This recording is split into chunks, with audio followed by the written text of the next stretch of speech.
What's up, guys? Welcome to Straight from the Chest. My name is Justin Groth, and I'm your host, guys. Welcome if you're new. Thank you for listening to me. If you're listening to me for any length of time, I appreciate you. You already know that. Guys, I want to talk to you today about adherence. And, I know that every single one of us, at least at one point in our life, have gone through a diet or attempted a diet.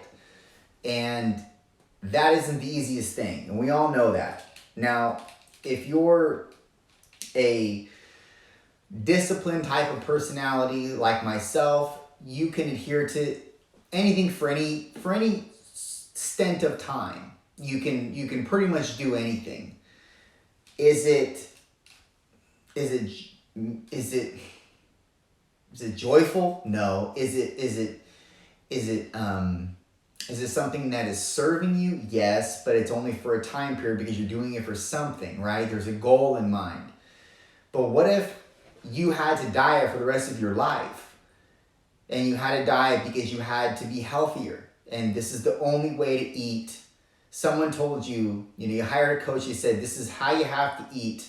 You need to eat these 5 foods, that's it. Or else, you're not going to get into the shape that you want. You're not going to have your health biomarkers aren't going to be met. And, something detrimental could happen to you. How hard would it be to adhere to that if that's something that you didn't find any kind of zeal in?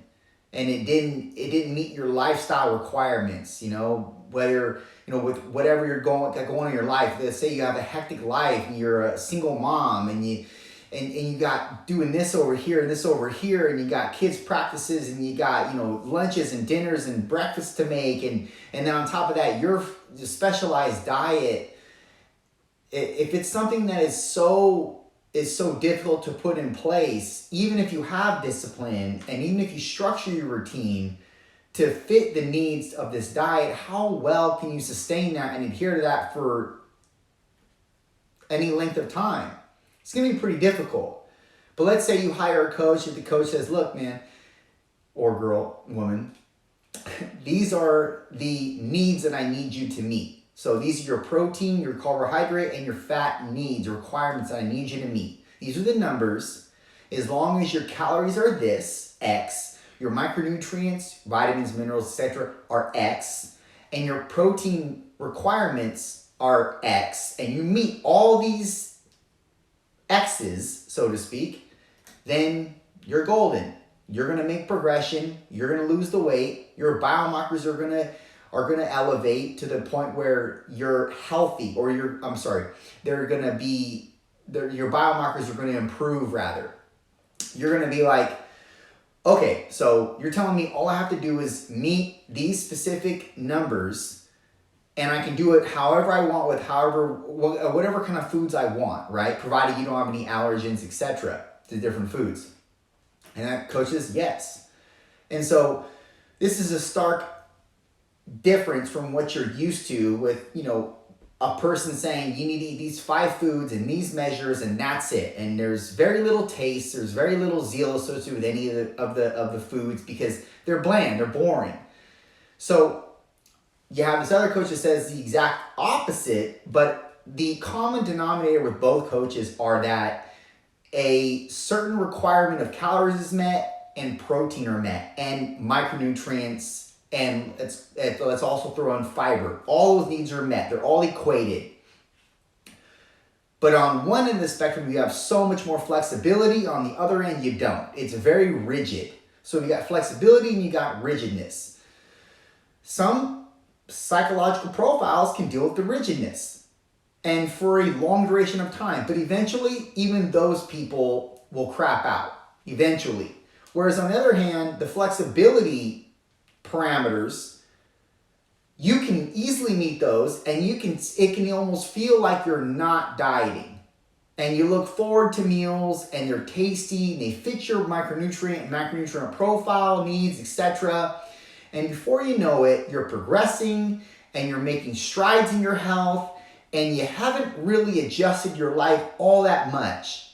Now, it's difficult to make those foods, but let's say you have a meal prep company that does it for you and you get all your meals shipped in, all your needs are met, everything right. Okay, how easy is it to adhere to that specific flexible structure as opposed to the rigid structure? Both of them are going to meet your needs, not only calorically, but biomarker health-wise, and they're both going to progress you towards the goals that you want in your weight, health, etc. So, both have a common denominator, but there's two different adherences. One is very rigid, and one is flexible, has flexibility. The one that has flexibility, also tastiness and all types of other things tethered to it, is going to be a lot easier to adhere to. So you'll stick with that one far more than you will with the rigid one. Now, this is true in our lives with things that we engage in, endeavors that we engage in, people that we engage in. These things are very, very true and evident in what we do in life. They apply in our life. You could start something. You could start a venture in something. And you have this initial authentic desire to do it. And then once you get going, you might end up listening to people. They might tell you certain things, and you may take it as like, this is constructive for me. And because the person is a good person, and you know they mean well, you think, maybe this is God using this person to evolve me, right? In the endeavor that I'm in, because he's trying to mold me into what he wants. So you take what they're saying and you apply it. But then slowly down the road, you feel like you're losing yourself. You're losing a little bit of who you are because you're now trying to shift the mold to fit not necessarily what they say, because you've now associated and merged God into it. And you're going to obey God, right? We all have a fear of God, or at least we should. So you're going to fear that godly aspect, like you don't want to mess up for God. You want to do what God is what you think he's trying to do, or he may be trying to do, even though you don't know. None of us know. So you're trying to merge yourself into this specific type of person in this venture, in this endeavor, whatever, and do the things that these people are telling you because they're good sources, and you may feel like God is using them for the right reasons to evolve you. And meanwhile, let's fast forward a year or 2 years or 3 years down the road, and you're like, wait, that's not even how I want to do this shit. And the reason why you realize that is because you come to a point where you don't have the same zeal you once had. And you don't have the same inspiring notion to progress and to actually keep going. You almost come to a stop and you're like, wait, this doesn't feel like it once felt. And if anything, this should be actually progressing forward. Why isn't it? Why isn't it progressing forward? Are you listening to people and not yourself? Are you listening too much to people and what they have to say, even though it's constructive criticism, and they're doing it because they love you, and you believe that they don't have any ill agenda at the forefront? Or is it that you just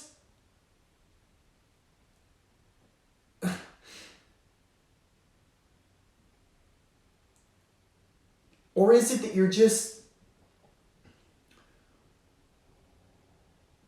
wanting to be your best, and you think this is the best way how because you've never done this before?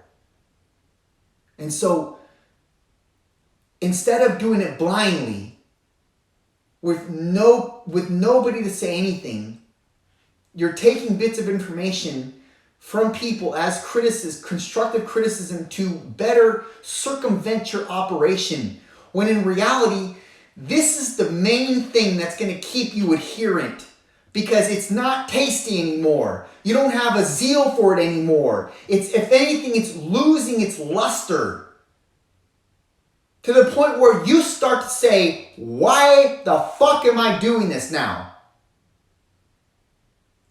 I've effectively omitted pieces of me along the way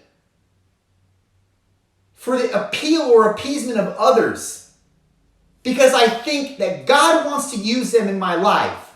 And although He may be, you don't know that for sure. Because if you're anything like me, you can take both arguments and they both feel viscerally sound. Let me give you an example, or what I mean by that. On one end of the spectrum, you could say, this person is being used for the right reasons in my life. This person is saying these things, and it's to supercharge me in ways of evolvement or evolution that I would not have otherwise, because God's using them in my life. I can justify that. You know what I can also justify? My whole entire life before this going pretty well, and actually circumventing itself into where it needs to go, because God has had his hand on the reins the whole entire time, and He's not going to let up. Why would He now? And I didn't listen to people then to get me to the point where I am now in this endeavor. So also, why don't I just listen to myself? I can justify that too, because I feel good with what I say. I feel good with what I do. I feel good with my actions, even if they're not the norm. That's also what God put in me. A uniqueness that's unlike anyone else's. But if I coagulate different elements of other people together and merge them with mine, well, then I'm not 100% myself. And then I'm not authentic. I'm not as genuine as I could be. I'm not as boisterous in my uniqueness. And I'm leaving a lot on the table effectively because of that. Then you become resentful. Then you get into a negative space. And that's not good either. So what to do? How do you discern? You can't. You can't. You have to let time run its course. And you have to make the best move that you think is right at whatever time you think it's right to make it. You have to, maybe you have to stop listening. Maybe you have to stop taking criticism in all of its forms, accolades and all, and just obscure yourself from the masses or from the select few. Because one major component to you that you don't want to lose is yourself in the process. And you want to remain adherent. You want to remain adherent. So just like the diet, both of them have the common denominator of getting you to where you want to go. But one has a lifeline. I'm sorry. One, not a lifeline. One has a life expectancy, and the other one does not. The other one can keep going. I mean, arguably, this is all like there's all expectancy on life, but for parameters of this particular argument, one has a life expectancy, and it's short-lived, and the other one does not. Which one are you going to choose? The one that you can do organically every single day, it becomes autonomous to you and you love it and you look forward to it? Or the one that you look forward to in the beginning, but now it's becoming dreadful because it's so rigid. And you've adopted all these different elements that make it rigid because you think it's for your best progression, or you think it's for your best interest. Maybe it's not. Maybe it's not.